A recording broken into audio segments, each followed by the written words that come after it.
네, 평안하십니까? 오늘부터 학교들이 개학을 했습니다.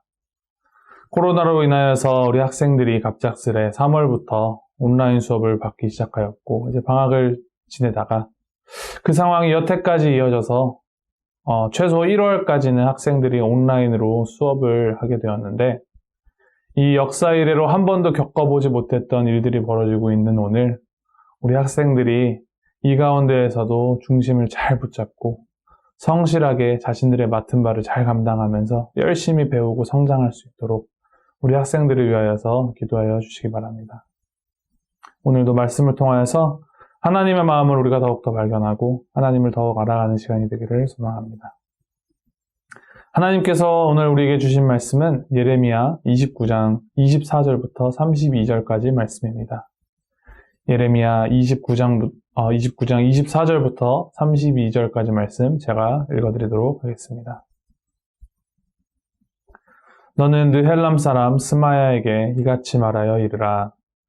만군의 여호와 이스라엘의 하나님께서 이와 같이 말씀하여 이르시되 내가 내 이름으로 예루살렘에 있는 모든 백성과 제사장 마세야의 아들 스바냐와 모든 제사장에게 글을 보내 이르기를 여호와에서 너를 제사장 여호야다를 대신하여 제사장을 삼아 여호와의 성전 감독자로 세우심은 모든 미친 자와 선지자 노릇을 하는 자들을 목에 씌우는 나무고랑과 목에 씌우는 쇠고랑을 채우게 하시면을 이제 내가 어찌하여 너희 중에 선지자 노릇을 하는 아나돗 사람 예레미야를 책망하지 아니하느냐.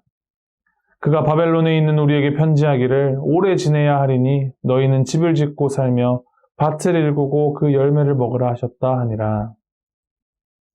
제사장 스바냐가 스마야의 글을 선지자 예레미야에게 읽어서 들려줄 때에 여호와의 말씀이 예레미야에게 임하여 이르시되 너는 모든 포로에게 전언하여 이르기를 여호와께서 느헬람 사람 스마야를 두고 이같이 말씀하셨느니라.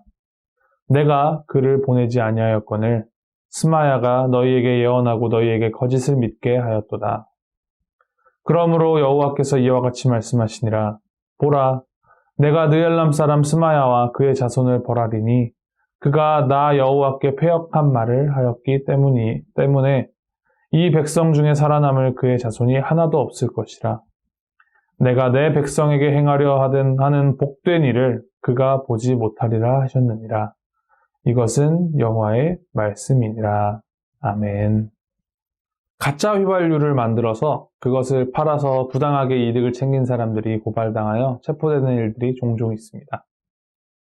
색깔이나 냄새가 진짜 휘발유와 크게 차이가 없어 보이지만 가짜 휘발유를 주유하고 운전하면 이제 그 안에 섞인 불순물들이 엔진에 들어가서 결국 엔진을 망가뜨리게 되죠. 여기서 퀴즈를 하나 내볼까요? 가짜 휘발유에 가장 많이 들어간 게 무엇인지 아시나요? 물일까요? 아니면 다른 화학약품일까요? 가짜 휘발유에 가장 많이 들어가 있는 것은 휘발유입니다. 휘발유에 다른 물질을 섞어서 양을 불린 것이 가짜 휘발유죠. 만약에 이제 물과 같이 투명한 액체를 가져다가 이게 휘발유다라고 하여서 판매한다면 그 누구도 대번 그것이 가짜인 줄 알 것입니다. 그러나 가짜 휘발유는 휘발유가 가장 많이 들어가 있으니 색깔이나 냄새나 겉으로 보여지는 것이 진짜와 다를 바가 없기 때문에 일반 소비자로서는 가짜와 진짜를 구별하지 못하고 불의의 피해를 받게 되는 것이죠. 오늘 본문에 이 가짜 휘발유 제작자 같은 사람이 한 명 등장을 합니다. 그의 이름은 스마야입니다. 이 스마야 선지자, 거짓 선지자죠. 이 스마야는 성경 전체에서 딱 한 번, 오늘 본문에서만 등장하는 사람이라 그가 어떤 인물이었는지에 대해서 알려진 바가 많이 없습니다. 다만 기록된 정보들로 우리가 추정할 수 있을 뿐이죠. 이 스마야라는 이름은 하나님께서 들으신다, 하나님께서 응답하신다라는 뜻의 히브리 이름인데 보통 이러한 이름을 가진 자들은 이제 레위 지파에 많이 있었습니다. 그러니까 종교적으로 영향력이 있는 집안 출신이라는 것이죠. 그가 제사장 스바냐와 다른 제사장들에게 편지로 글을 쓰는데 그 내용이 예레미야가 거짓 선지자이고 거짓된 예언으로 사람들을 현혹하고 있으니 처벌하라 라는 책망의 편지를 썼습니다. 26절에 보면 예레미야를 미친 자, 선지자 노릇을 하는 자라고 이르면서 막말을 하고 있죠.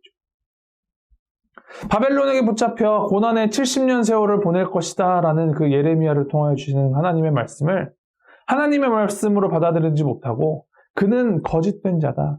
하나님은 그러하지 않으실 것이다 라면서 하나님께서 나에게 2년 안에 예루살렘을 회복하게 하실 것이다 라고 이야기하였던 그 하나냐와 다른 거짓 선지자들과 같이 연대하여서 그 결을 같이 하여서 이스라엘을 혼란에 빠뜨리는 것이죠. 하나님께서 들으신다라는 이름의 스마야가 앞세우는 그 이야기의 근간은 하나님이었습니다.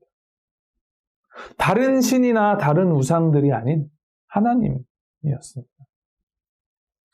그러나 그는 이스라엘을 향한 하나님의 마음, 하나님의 참 뜻에는 관심이 없었고 그저 하나님의 이름을 이용하여서 사람들의 마음을 사고 자신의 배를 불리는 데에 더 관심을 가졌던 사람입니다.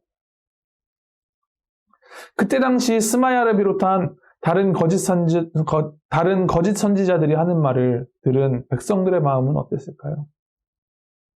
바벨론에 의하여서 고통을 받고 나라가 무너지는 그 절망 중에 있던 중에 조금만 참으면 우리가 다시 회복하리라는 그 희망의 메시지를 들으면 누구라도 그 말들을 환영하였을 것입니다.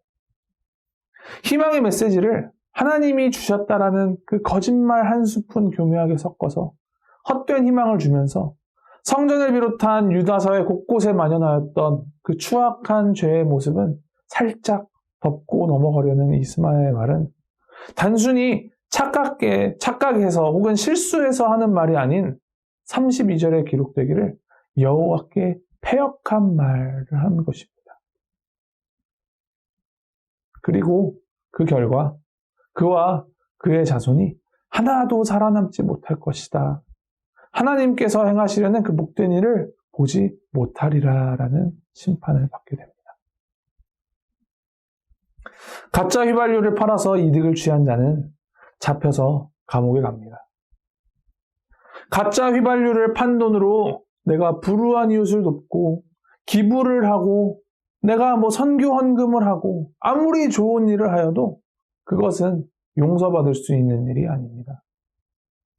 스마야가 얼마나 하나님 앞에 열심을 내었고 과거에 얼마나 큰 일을 하였고가 그의 말의 진위를 가려주지 않습니다.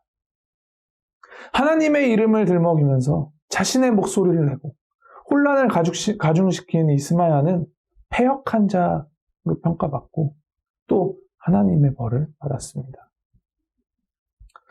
이 말씀을 통하여서 하나님께서 우리에게 기대하시는 것은 진짜 하나님의 말씀, 진짜 하나님의 뜻이 과연 무엇일까를 생각해야 한다는 것입니다. 하나님의 마음과 하나님의 관심은 내가 혹은 특정 개인들이 잘 먹고 잘 살게 되는 것이 결코 아닙니다. 차별받는 사람 없이, 소외받는 사람 없이 모든 죄인에게 공평하게 주어주신 이 십자가의 구속의 은혜를 기억하시면서 우리 마음을 열고 거짓과 진리를 하나님의 눈과 하나님의 마음으로 판별하는 우리 모두가 되기를 주님의 이름으로 소망합니다. 함께 기도하시겠습니다.